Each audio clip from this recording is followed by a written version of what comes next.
This episode of Another Happy Pod is going to contain spoilers. If you've not experienced the content yourself, please go ahead and do so before coming back and listening to the boys ramble on about it. Thank you very much.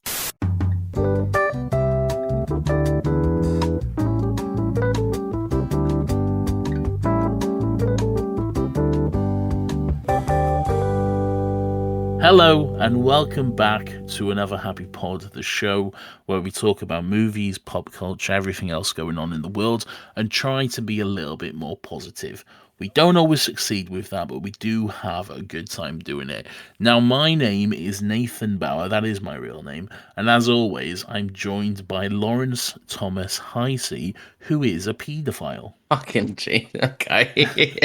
I'm glad the half an hour long intro has come back, as well as the just throwing generic insults about an affliction which I do not have. Is back. First of all, that intro is going to be like about 5 to 10 seconds max, because I didn't do it 7 times and get it wrong each time, because I only did it once, as everyone just heard. Including once where it sounded like you were kind of like a drive time chilling down with the tunes kind of radio presenter voice.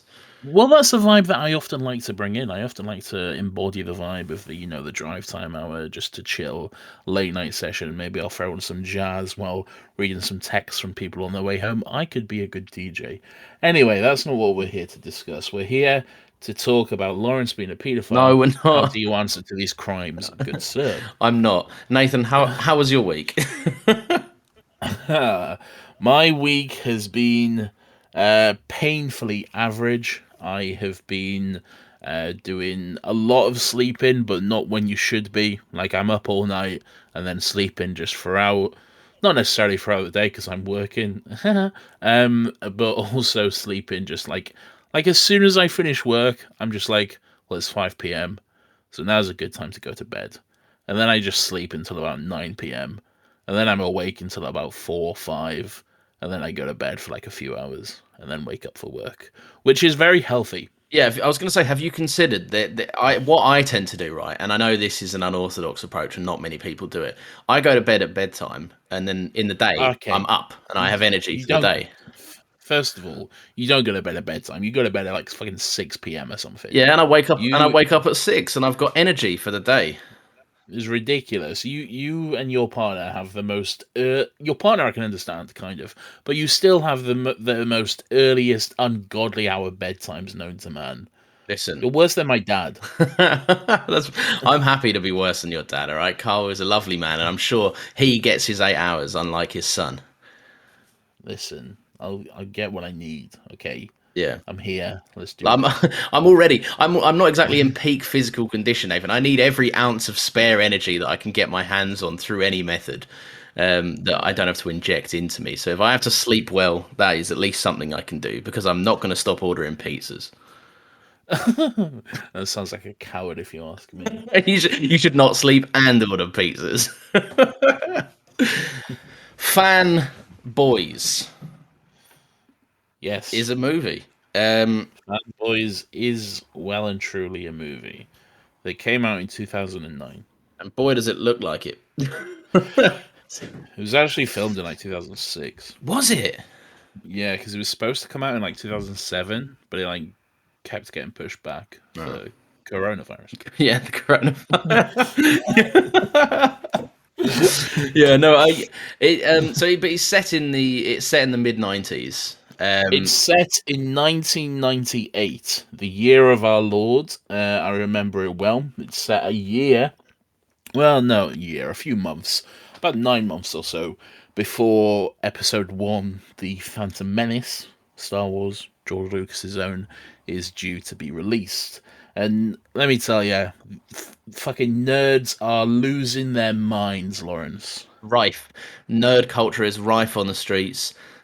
Movie replica Darth Vader costumes are just being worn everywhere. Yes. Like surprisingly amazing quality for 4 nerds that have no money. But yeah, you couldn't pay to get a costume that good looking now, could you? I mean, you could, but it wouldn't be affordable. It would be like, I feel like just like a pretty decent stormtrooper outfit would cost you thousands. Yeah. So like a very like detailed movie accurate Vader, yeah, quite a lot of money. They're good costumes as well. Like they've got the pads on them. They've got like the black jumpsuit kind of stuff underneath. Like it's not a throw together costume. They're good. I will say this: there's as all right, spoiler alert. This movie's dumb. It's very, very dumb. And as dumb and as cheesy as it is, they don't necessarily cheap out on like the Star Wars props and the costumes and all that kind of shit. It's all like very well done. At no point am I like, that looks a bit tacky. For the Star Wars stuff anyway. Other stuff we can talk about, but Yeah. for the Star Wars stuff, it's all pretty good looking. So right, for anyone that doesn't know what it is, because I had no idea what this movie was before I watched it. It's a movie about four guys. It really feels like a 90s parody movie. But it's got like a little bit more to it. It's set just before Phantom Menace comes out. Four nerds are excited to go see the movie, and they go on a road trip because one of their friends in this laugh out loud comedy has cancer, and is going to die before not the Force Awakens. Fucking hell, he'd be long in the ground by that point. He's going to die before the Phantom Menace comes out. So four boys go on a road trip to break into Skywalker Ranch, which is famously where George Lucas does all his editing and everything like that. Just George Lucas by himself editing the entire movie. And they break in. Yeah, exactly. And they break in to go and watch that. And that's the plot. And it's kind of like a weird love letter to Star Wars in a way. It's like a road trip adventure movie. It's very dumb. It's very stupid. I had seen this. I watched it like about 10 or so years ago, and I liked it at the time. I thought it was just very, very funny, and I liked it.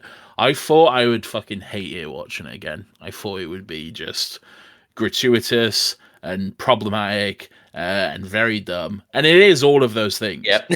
Yeah, but I still enjoyed it. I still had fun watching it, as dumb and as stupid and as cheesy as it is, with its bizarre cameos and its stupid references. It's cameos that like in world don't make any sense. Like, yeah, it's an odd one. All right, firstly, I did like it. I thought it was fun. Okay. I actually think there's a kind of more so towards the end, but there's a kind of a nice. It stands out from other dumb parody movies by like actually taking what it's parodying kind of seriously. Like it does have heart to it. Yeah. Like you know it's how in like definitely vampires suck and stuff, it's just like the Twilight Saga is for nerds. And it's just like the entire time it's just like Twilight sucks. It's never going to be good because I don't class it as one of those kind of movies at all, though, because it's not necessarily like a parody movie. It's not doing Star Wars but dumb. Yeah, it is its own thing. It is a movie. Like it has its own storyline. It's like four guys going to break in or whatever. It's not just let's do Star Wars. No, but what I'm saying is in terms of like this movie couldn't have worked unless they took Star Wars seriously, because by just the fact that it exists, it owes its existence to Star Wars. Like, yes. So like Vampires Suck wasn't funny because it owed its existence to Twilight, but then tried to rip off Twilight and like make fun of it. I'm like, but you're the weird copy of this. Like you're you're the one trying to milk its money. Do you know what I mean? Yeah, yeah, absolutely. But yeah, no, it's good. It's odd movie. Definitely problematic. Very problematic. Lots of just I don't know, just weird gay jokes and lots of F-bombs being dropped about. Yeah. Very unnecessary, but hey, that's what happens. Just if anything in Star Wars starts with F, like Boba Fett is turned into Boba something else. Yeah. Which I'm not going to put myself on a clean audio recording saying. But yeah, and it's Roy from The Office who jumps in to say that as well. It is, yeah. Roy from The Office plays someone's brother. I can't remember whose, but he's there. He's a fun actor, but do you feel like he gets a lot of like you're the homophobic one? Yeah, he's definitely typecast. Yeah, like he's the just because he's like kind of a big dude, I Yeah, guess. he's So like the he's homophobic jock kind of. yeah, absolutely, yeah. It's weird. He was the dad in that Superman movie, the Oh, Brightburn. Brightburn. Yeah, was he Yeah, homophobic in that? not that I can remember. No, Just so, but like, not Superman grows up and he's just like, you better not be gay. By the way, like, just sideline this. I know you've got powers and everything, and that's fine, but you're not gay, are you? look, son, I know you're killing the entire town, and that's all right, but just don't you Yeah, fucking dare I'm on. look at another boy. I'm on board with all of this killing. If you're straight, are you straight? You're not. Oh, I'm calling the police. Amazing. There's one of my favorite insults ever put to screen is in this, with just the completely unwarranted, and it's delivered by Roy as well. He just comes out of his little house, right, and there's just a couple of Star Wars nerds on his lawn, right, and he comes Yeah. out and he just accuses them all of sticking GI Joes up each other's bums. When was I don't remember that. He comes out and he's like, "Well, you boys all sticking GI Joes up your asses or something," and it's. Honestly, I've never burst out laughing from just sheer absurdity like I have in that line. I do not remember that at all, and I watched this literally last night. But I It's have just, no it's memory. and the other thing that gets me is like the movies are owed to Star Wars, but like, Yes, so why would they shove GI Joes up their bum? I don't know. I guess it's just one of those things. Like nerdy guys, sure, they'll like GI Joes too. Yeah, Maybe, I guess. All right. So, what did you think of the story and the general plot and all that sort of shit? I liked it. I think it was a bit hard to know what it was at first. It just felt like four guys like Star Wars gonna go watch Star Wars. Yeah. And then like for a while, I kind of was like, this is fun, but like there needs to be a bit more references for this to even capture me. Like, not more references, but like it needs to do something beyond Yes. just being Star Wars or something. But yeah, no, but then it kind of got into the second half, and that's when all the heart comes out, and I was like, oh, okay, I actually quite like this. It was kind of emotional in times. There's a lot of like, like when an audience member is like screaming, just be like, you're saying all the wrong things. That girl wants to kiss you. Just give her a little kiss, and all your problems are Yes. solved. There's a lot of that, and it did get me invested. I was way more invested in the back half, and maybe that's just because there's more like they actually go to Skywalker Ranch, and I was like, oh, that's interesting. What did it look like in the inside and all of that? So Yeah. who knows? But yeah, no, overall I quite liked it. Okay, that's good. I'm glad. I'm glad. I thought you might hate it, but Why would I hate it? because it's kind of fun. No, man, nothing where Roy from The Office calls someone an R2 dickhead could make me cross. It's just very fun. It's got Seth Rogen, who appears to play two roles for no He reason. does. Yeah, Seth Rogen plays two different characters who end up meeting and fighting. And then But that this didn't extra stop is just pushed right in front of one of them, so they didn't have to do any like trickery to like to the frame. There's just an extra gets launched in front of them before they cross into the frame together. It's Yep. fun. It's fun. It's great. Yeah. So that's one of the bizarre cameos. So Seth Rogen plays Star Trek nerd Prime or whatever. And then he plays a pimp, I guess. So that's Yeah, great stuff. like an actual pimp as well. Yeah, just an actual pimp, but he loves Star Wars. So it's okay. That's something that every problem that these guys encounter on their road trip across America, which is an enormous, expansive, and varied country, Yeah. right?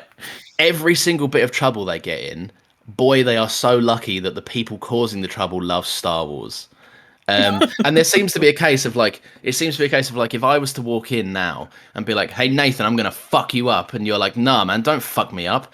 Luke Skywalker didn't fuck up Darth Vader, and I'm like, oh, you're a real Star Wars fan, are you? Well then after this what is Chewbacca's home planet called? And I like stare you down, and if you say Kashyyyk, I'm like, well now we're homies. If There's a lot of that. if I were to get £1 for every time this movie had a scene where our heroes work their way out of trouble by answering Star Wars trivia, I would have £2, which isn't a lot, but it's still weird that I'd have £2. This is exactly right. Like it's very unusual. No, it's more It's than weird that it happens twice. you'd have £3 because it Would happens. I? It happens with the guy whose niece is being nonced on by It JP. happens with Harry Knowles from ain'titcoolnews.com, Yeah, everyone's homepage in the 90s. exactly. It also happens with the pimp who has a Rebel Alliance tattoo. Does it? I think so. Yeah. In fact, Does- I'm pretty See, I sure don't it think it does. did. Because doesn't he like stop them? Doesn't he like shout Rebel Alliance and he's like, no, you guys are Star Wars fans. Why didn't you just say so? I love Star Wars. And then he just gets his head caved in by a plant. He shows them his tattoos and stuff. I don't think he ever asks them trivia. Okay. Yeah, Still though, they're still getting out of trouble by just being fans of Star Wars, the most It's popular true. franchise of the time. Yeah. Also, at the height of its popularity, because a new movie is coming out, as evidenced by Seth Rogen's full back tattoo of Jar Jar Binks and young Anakin Skywalker. Yeah, saying like these two are going to be amazing. I just know it. Everyone's gonna love these characters. There's loads of like bizarre references in this that I thought are really funny. Like the Virgin Mobile van thing is just the license plate is Slave 2, which is quite good. God, this whole thing is fun. Like It's very fun. If you have an opportunity to put Ray Park, the actor who plays Darth Maul, in your movie as a security guard and have him say, "You're about to get mauled, boy," before he starts doing flips on all over the place, then that, like, on paper, I would see that and I'd be like, that's fucking ridiculous. Why would you even think of doing it? But then seeing it in the movie, I'm like, no, that's actually quite fun. That's the annoying thing. It works. It's dumb as hell, but it's being sincere. Like they don't go like, if this was a lesser movie, I think they'd be like a head scratch and be like, hey, you kind of look like that Darth Maul guy, and then it would break out, and then it would never be referenced again. But like this movie's just it. I think it knows, and it is like it's being nice to the audience in terms of it knows that the people that watch this will be smart enough to be like, that's Ray Parks. And they just that's Ray Park, and they just made him say "get mauled, son" or something like that. So like I like it when it's not being dumb, because you can't make a movie like this and expect it not to be seen by Star Wars fans. And if it was just so self-explanatory, then it'd be like, what's the fucking point? Yeah. So who cameos in this? Who's got the? So you got Carrie Fisher. You got Carrie Fisher, who plays a doctor. You got Billy D. Williams, who plays a judge, who's just there at the fucking police station or something. Yeah. So I'm not sure if that's how police stations work, but that seems weird. Nothing about like laws is respected in this. Like they break into Skywalker Ranch. This is after all of the original trilogy is launched. George Lucas is a billionaire, right, or at least a very high millionaire at this point. Yeah. And George Lucas is just like, yeah, no, they can watch the movie. That's fine. Yeah, no worries. And then they watch the movie. Was that George Lucas or Kermit? That was Kermit. I think they share a cadence. Do they not? Yeah. No, that was a lot more Kermit than George. Right, well, then it can be Kermit. So like, yeah, because George Lucas is. I'm going to do it again now. George Lucas is just there going, yeah, they can watch the film. And that's even more Kermit. Yeah, no, I leaned into it. I'm not ashamed. Oh, you've embarrassed me on the podcast. Good. I feel terrible. Yeah, so Billy D is there. He's the judge who just chills at the police station. Because that's the law. Who else is there? You got Ray Park. You got Carrie Fisher is a doctor. Rest in peace. Kevin Smith and Jay Muse are there for seemingly no reason. Like a gas station bathroom. Oh yeah, right. Oh, you've got William Shatner himself. Oh yeah, William Shatner plays William Shatner. Yeah. He gives them the secret information to get into Skywalker Ranch because he has that somehow. Which, by the way, is just Like, because he supposedly contains a bag that's like everything they'll need, which is like passes to get in, aliases, like, so their plan then is to just grappling hook over the 2 foot wall and then just Yes. run in anyway. Like all they have is the location, which is public knowledge on Google. Whereas this is 1999 or 98 even. You can't just do a quick Google No, search but now. this is the height of nerds embracing the internet. This information would 100% be on Google. They'd have searched on Alta Vista or Ask Jeeves Yeah. or whatever the fucking Google was of the day, but they want to use Google. I was thinking this the other day. Imagine if Jeeves came back as this kind of like Alexa type thing. Like, and you'd be like, so like literally the Ask Jeeves would be reinvigorated as like around the home. There'd be like little pods, and you'd be like, "Hey Jeeves," and you could literally ask Jeeves. I mean, that's just we have that now. It's just not Jeeves. Yeah, but that's what I'm saying. They can make their comeback. Well, with an AI speaker, Yeah, I think so. great. Well, you sell that to Ask Jeeves or whoever owns Jeeves. I don't. I think did Google buy them out in the end and then just bin it? I can't remember. Probably. It wouldn't surprise me. Yeah, true. Yeah.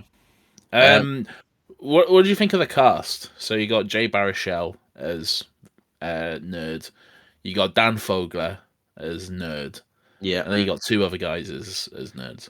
So Dan Fogler's not Wizard from New Harry Potter, right? He is not Wizard from New Harry Potter. Yeah, Yeah, he's good. He's fun in this. he is good. He's very much a guy that I just would not tolerate being around. Yeah, Like just because like he just has innate ability or innate like kind of desire to just punch people for no reason. Like like he if he was alive now, he'd hate The Last Jedi, is what I'm saying. well, I think all of them would. I feel like all of these would be. I don't know. I feel like some of very- them would embrace it. I don't think he would. I think Nah, he'd be the person that would be like, I'm going to go to Ryan Johnson's house and I'm going to punch him. Yeah, he definitely wouldn't. Or he'd have a YouTube channel that was extremely toxic.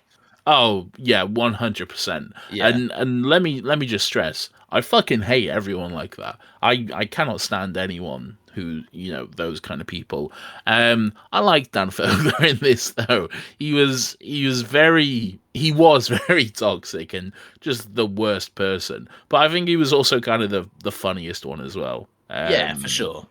And yeah, I don't know. I quite liked him. I like the van is clearly just modelled on the Millennium Falcon, despite Yeah. it being called the Slave 2 and having R2 on the top of it. But I love the whole startup sequence that he does, and it's not even very overt. It's quite subtle, just the little references they do to the way he starts up and like the engine noises, and then when the fucking hyperdrive doesn't work as well, and it's all very like. You've all seen this in Star Wars before, but it's actually handled quite well. He does it quite well as this weird Han Solo wannabe, even dressing exactly like him. He's got the it's the subtlety as well, like that can be appreciated. Like the switches on the dashboard are the exact same as the Millennium Falcon ones, as in like they've got the weird knob that you have to tip up, and then the switch inside that gets tipped down. Yeah. Like it's all of that stuff it's dead on, and I'm like, oh, this is cool. I like this. Like it's dumb, but it's cool. Yeah, it's very good. This could have easily been like made by people who don't really know what they're doing, really. Yeah. But it's clear that like a lot of actual thought and detail went into that little stuff as well. Before it got super into it, there's a quick debate at not the start of the film, maybe like the first half hour, but like that's before it gets proper into the action or like the into the kind of main premise. Yes. And it's just two nerds debating whether Luke was like into Leia kissing him, like, and I was like, oh fucking here we go, like, and like because that's like the one defining thing for like someone that doesn't like Star Wars. It's like, well, Luke got off with his sister, and it's like, all right, Yeah. yes. Do you know what? Yeah, Luke fucking loves incest. All right, there you go. You win. Can I just enjoy my movies now? like when that came up, I just kind of went, oh no, it's written by people that don't like Star Wars, or like don't know about Star Wars, or like don't know that discourse has been had and handled by every Star Wars fan. They've just gone, it was a dumb thing. George Lucas didn't know they were related at the time. Done. Yeah. So yeah, no, it made me nervous, but it like the accuracy of it is quite nice, and it's quite refreshing. Yeah, yeah, it's all done quite well. Kristen Bell is in this as well. Oh, she's Um, sexy nerd girl. she is. Yeah, She's sexy nerd girl who's tough and feisty, but yeah. she's also sexy. She's also And because she's sensitive and she wants to kiss the boys, but she also wants to be one of the boys, and she's a sexy nerd who loves Star Wars. And yeah, she's and you know how self assured she is, Nathan? how She gets her bare boobs out in the comic store. way well done her. That's very cool, and I like that she's a girl and she looks like a girl and she's a very cool girl, but she doesn't like girl stuff because that's bad. She likes Yeah. boy stuff, and that's good. Yeah. And isn't there even a line where Kristen Bell no, Jay Baruchel says something along the lines of like yeah, she's not one of the girls. She's not a girl. She's not like a girl. She's one of the boys or something. Yeah, Um, exactly. and it's so obvious, and I'm just like, dude, just go and fuck her. it's it's very very stupid. I've never, or I have understood it, but I've never really liked that whole kind of um that you find that quite a lot. I think it's the worst kind of feminism, and this absolute. Let me just be clear: this absolutely is not feminism. No. But the worst kind of feminism is like thinking that a woman has to be exactly like a man because that's cool. But Yeah. being a girl is bad. So if you have like a big action movie and it's starring a woman, then obviously she's not going to wear pink and she's not going to do girly things because that's stupid and ridiculous. She's going to, fucking wake up at 11 p.m. and drink a whiskey, and then she knows how to fix cars because she's cool and her dad taught her all this stuff, and that's feminism. And she's But- also Megan Fox from Transformers.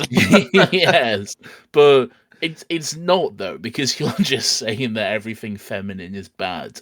It is funny in movies when you get this, when it's like, she's not a girly girl, but she's incredibly stunning. She wears all the girly girl clothes, but Yes. they're in black. She clearly wakes up at the crack of dawn to curl her hair and do her makeup every day, but she hates girly things because she's a stud girl. She's an epic gamer legend girl boss fixer of cars. Like it's fucking exhausting. Also, she has the perfect body, but she will inexplicably eat pizza and fries with all the boys because she can't be bothered to watch her figure. Yeah, So- she's not watching her figure. She's a girl. She's she's too sexy to watch her figure.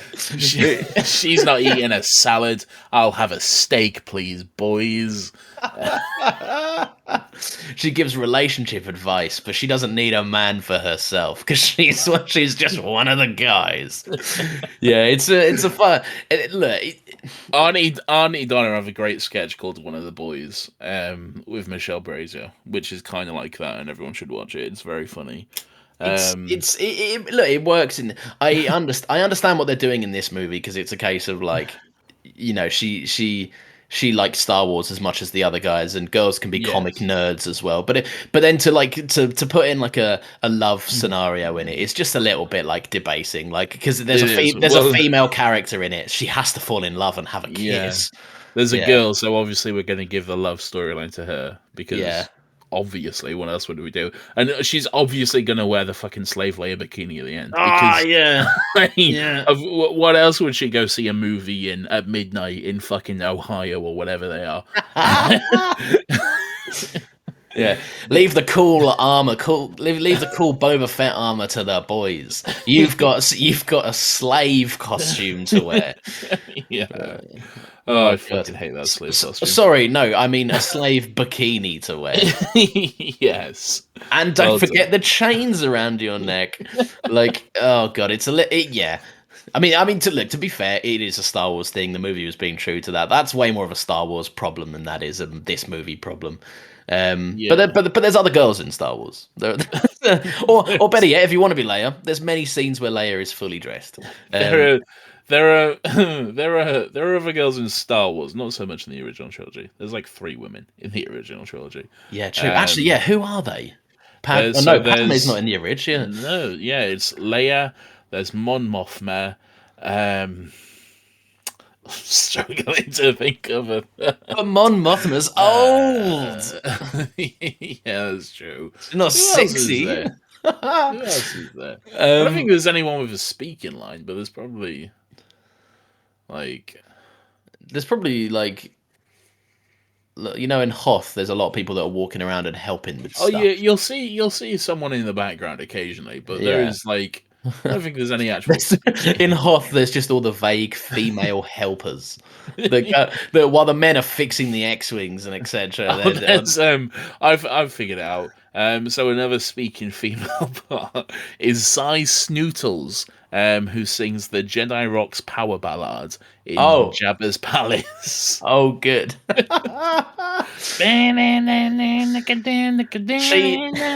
She knows how to throw down though. To be fair, like she's got some lungs in her. Actually, I don't think she has got some lungs in her. No, you're thinking of the other guy who's just like screams into the camera with his CGI lungs. Is that not a woman?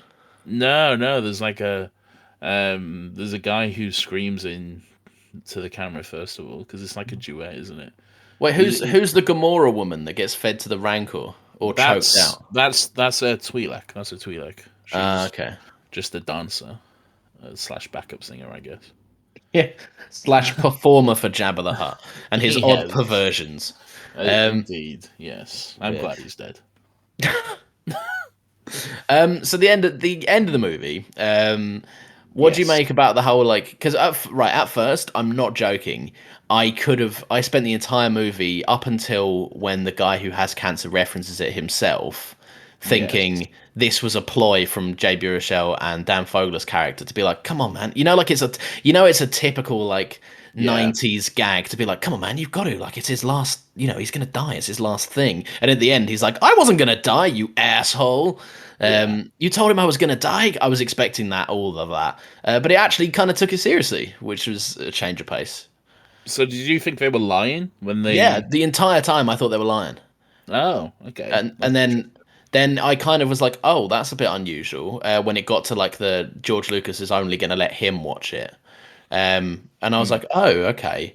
And then at the end, and obviously like they've all got their beers in the cinema, which is and they do a little cheers for him, like it to his memory, and it's obviously revealed that he's dead, sadly. He died. But I was like, oh fuck, okay, they took it. It was a all right then. That's kind of sad. And I think that's where the heart comes from. I guess I can see how you would think that, because it's never like explicitly said during the beginning. I don't think there's ever any point where like him and the other guy are talking about it. It's not until the end. Yeah, it's just not really mentioned. There is, of course, the moment like where he passes out in Vegas and he has to go to the hospital, and then Carrie Fisher gives him pills or whatever. And then he's full on assaults her. Yeah, I was gonna say. Then he says to her, "Help me, you're my only hope." And then he like kisses her, and then he says, "I love you," and then she says, "I know," which is all very good. It's all stuff that happens. It's very, I know that in the real world you're Carrie Fisher, but in this world you're a nurse in your 50s, or a doctor in your 50s that I've just sexually assaulted. So there's that. Yeah, but yeah, no, I was amazed that they took it seriously, and there's a great line in this that I think really it kind of sums up my opinion with the whole movie. Like because he speaks about how. The guy says, I wish I could change the last 3 years because he hasn't been the best friend to him. Like he dipped out from the boys for a long time. And he said, I wish I could change it. And he says, nah, like the visible cracks are what makes it good. Like the obvious flaws are what makes it cool. And that is like all about the special effects, the cheesy puppets. Yeah, and the fact that like in Rogue One, you look at Darth Vader, he is the shiniest guy. You look in A New Hope, he's got like fingerprints on his mask. It's dirty, it's smudged because they just didn't have time to clean it as they went. So like and that stuff is all stuff. That I'd actually disagree with that. I think they got the Vader Rogue One costume quite accurate. Or maybe not Rogue One then, but like he in more modern stuff, he looks shiny. Do you know what I mean? Like the costume is one thing, but it's visibly grubby in like A New Hope and stuff because it was just thrown together. It's a different costume between A New Hope and Empire. Yeah. How does it change again? Doesn't they? It doesn't. It doesn't. It doesn't change as in like like there's a canon reason for it changing. It's just that it's visibly a different costume. It's just bright. It's just hot rod pink in Empire. It's just shinier. Yeah. Yeah. Luke, what do you think about my new do? Chris. I was very surprised, and maybe this is me. Maybe this is just, and I guess I'm not a fair judge of this at all, but I was surprised at how just easy the trivia was. Because I felt like, oh, these are the biggest Star Wars nerds in the galaxy, so we're going to give them some fucking hard-hitting trivia. But literally every question, I just answered it straight away. But then again, maybe that's just me. Yeah, I think that you are a Star Wars fan, because there was one that I didn't get straight away. Really? What gave it away, Lawrence? No, but as in, like, I think it's easy to you because you love Star Wars. There was I got all of them bar one, and I can't remember what that was. That was it. It was what was the first planet that Leia tried to throw under the bus to get exploded. Yeah, and I couldn't remember that. That was the only one I didn't get. Okay. But yeah. Maybe it is just me, but I found it all very, especially the like, what is like this is supposed to be the hardest question, the one they saved to last or whatever, and it's just like, what is Chewbacca's home planet? And it was Kashyyyk. Yeah. Is he right? Do they ever say that in the movies, or is that just expanded? They don't ever say it in the movie. Not in the original trilogy, anyway. It's said in the prequels. Chewie just turns around. It's just a dub over Chewie. He's going roar, doing his roar, and he turns around and is like the subtitles. I'm going back to roar, Kashyyyk. Exactly, yeah. Off I go. Yeah, and I don't think it was actually like properly called Kashyyyk until like very, very later on as well. Like I think it had a different name of it, because when we watched the holiday special, I think they called it something else. I can't remember what, but Wookietopia. Yeah, Ewok or something. No, that's another thing. That's just another race. Oh yeah, Danny Trejo is there as chief. And a bizarre scene where they all just get high, and then there's an Ewok humping Dan Fogler. That was don't forget the bit where they walk into the biker gang that turn out to be just extremely horny homosexuals. Yeah, that was tough to watch. Yeah, so they go into this biker gang, and it's the classic guy goes into a bar at rural America, and all these leather-clad gentlemen turn around and give them dirty looks, like, how dare you come into our watering hole. The bartender backs up the boys. And bartender clearly doesn't want any new customers or any new business for some reason. Yeah, for some reason is like, but he's asking for a tap water. Like you'd look at them and be like, get the fuck out of your tap water. Like, or at least order a beer. But yeah, no. Then for some reason it's like, hey, you got to pay $100 for the water, and they're like, no, and they're like, okay, we'll get fucking naked for the boys then. And Dan Fogler is way too keen. That just gets his whole cock and balls out there, and then his cock and ball. Cock and ball, yeah, one ball in another bizarre plot line. Yes. That is surprisingly prevalent for a large part of this film. Like George Lucas knows about it somehow. Yeah, and every single guy that he encounters, he's like, "Do you know I've got one ball? Do you know I've got one ball?" And I hate Star Trek, and I've got one ball. Like, yeah. What did you think of the Star Trek Star Wars rivalry? So I've never been like a massive, like, Star Trek just has never clicked with me the way like Star Wars has. Yeah. And I'm not that interested in it. But it was quite funny that they, like, what I really appreciated was that, again, an in-depth look at nerd culture, because nerds traditionally, and like this is more so focused on a Big Bang Theory rant. Nerds, if you're a nerd in pop culture, then you're a nerd for every nerd thing that has ever nerded existed. Like, it just, you will have seen Star Wars 1,000 times. You will have seen Star Trek 1,000 times. You play Dungeons and Dragons religiously. Like, every nerd thing that you can think of at a surface level is normally what, like, nerds in TV shows or films like. And in this, there's a very real rivalry between like who are better characters, who is the better sci-fi of the era. Yeah, no, I liked it. It was cool. I could have done without Seth Rogen just coming by to take the piss, because he was a little bit like, everyone else was like a believable like lovable kind of nerd, and he was like, "Hey guys, it's me, Star Trek fan, super fan nerd." I Like think all the Star Trek fans were purposefully played up to just be like very fucking losers. yeah. I mean, Just- like Star Wars, so we're cool, but these guys here, they're like Star Trek, so they're just fucking nerds. They're just, it did make me laugh. That like, obviously, I know it's going for a Star Wars angle on it all, but like, I wouldn't want to hang around with any of these guys. But fuck me, I'd so much rather hang around with the Star Wars guys than these guys, than the Star Trek guys. Yeah. But yeah, I did find there's a line that Seth Rogen says when they're at the statue of Kirk and Khan.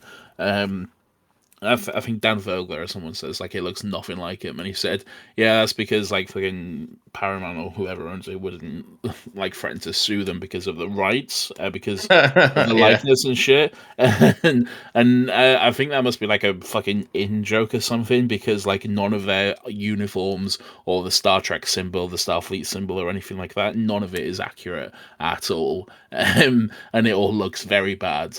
So I think just like Paramount or whoever in Star Trek were like, no, you can't use any of this. You can't do any of that. So it's probably just like a merchandising joke kind of thing. Yeah. Where they've not been allowed to in the past. But yeah, no, I liked it. It was a good little rivalry between them. It was very like, I don't think I've ever got that. If someone turned around to me in like a bar and was like, Han Solo's gay, I wouldn't be like, time to fight. I'd be like, all right, I don't think he is, but sure. Someone said to me, Han Solo's gay. I'd be like, interesting thought. Personally, I don't agree. I always thought Luke Skywalker was gay myself, and here's several reasons why I think so. Yeah, reason 1, he is the gayest man alive in Star Wars. Reason 2, the Chanel boots in Return of the Jedi. You can't look, man is dripping. Yeah. Man showed up to Jabba's palace fully dressed up in his new velour tracksuit and his Chanel boots, and he is ready to serve. Okay. Blue lightsaber, that's last season. Check out this green boy. Exactly. Yeah. He knows. Exactly. Luke is very gay, isn't he? Yeah. Come at me, Star Wars fans. Luke, say it like an insult, though, Lawrence. Come on. Come on, now I didn't. No. Oh, do you know what? I'm going to give Luke a kiss, and then we'll all be gay. Once again, Lawrence has saved homophobia, or whatever he's done. What did I send you last night, Nathan? You sent me a picture of your Minecraft person, Steve, or whatever he's called, in front of just a rainbow wall with the caption, "I am an ally." But I am. So, well done. Great. Congrats on once again fucking curing homophobia. Thank you. did it. I've eradicated prejudice and hatred in the world. The L in LGBT stands for Lawrence. Oh god! All right, this was a good film. Let's wrap it up. This was a good film. You wrap it up. All right, I'll wrap it up. Oh, who was that then? That was serious. Special guest on the podcast. Yep, thank you. Involved. Oh, what did you think of Fanboys? I don't have an answer for that. Is There you there go. something else I can help with? No. This is a podcast about fanboys. And unless you've got an opinion, you could probably stay out of it. Yeah. And then we'll just tell you that your opinion is not that great. No, exactly. Very good. Very good epic joke. Thank you for listening. If you like these podcasts, you can find more because we post them Fridays at 10 a.m. every Friday at 10 a.m. We're also on Twitter and on Instagram under @AnotherHappyPod. And we have a good time there. We post little videos now. TikTok pending. We're going to be setting up we already have a TikTok, but we'll probably just set up a new one. Because I forgot the login deals. But you got brand supremacy, Nathan. We were on TikTok. I did. I think it is @AnotherHappyPod. Oh, I'm gonna have to find. You know what the login will be. Yeah. I'm not going to say it, but you know what the login is. Yeah, I probably do actually. Yeah, that's what it is. Yeah. Okay. Yeah, fair So yeah, TikTok's pending. Fun little, just minute-long-ish segments from the pod that we think are quite fun, condensed into a little video for you. And if you like them, then the full episodes are always out by the time we've posted them. So yeah, you can give us a little follow there. We'll confirm the login not the login. We'll confirm the @ next week for TikTok, and then by then it is at another happy pod. But... yeah, but we might not be able to get it back, Nathan. No, we still got it. We've still got it. We just need to fucking log into it. Yeah, well, if we're logged out, then we're logged out. But we'll figure it out. This isn't. You guys don't need to worry about this. You just show up for the good times and the content, and it'll be there. Next week we're going to be doing this. Look, it's Daredevil. It's Daredevil from 2003. I don't have time to edit in a clip because this episode is due to come out in literally about 30 minutes, and I forgot to edit it. So here we are. It's Daredevil. See you next week. Whoa, that sounds like a chortling good time. Unless we chose something sad, in which case, oh man, that sounds like a sad time.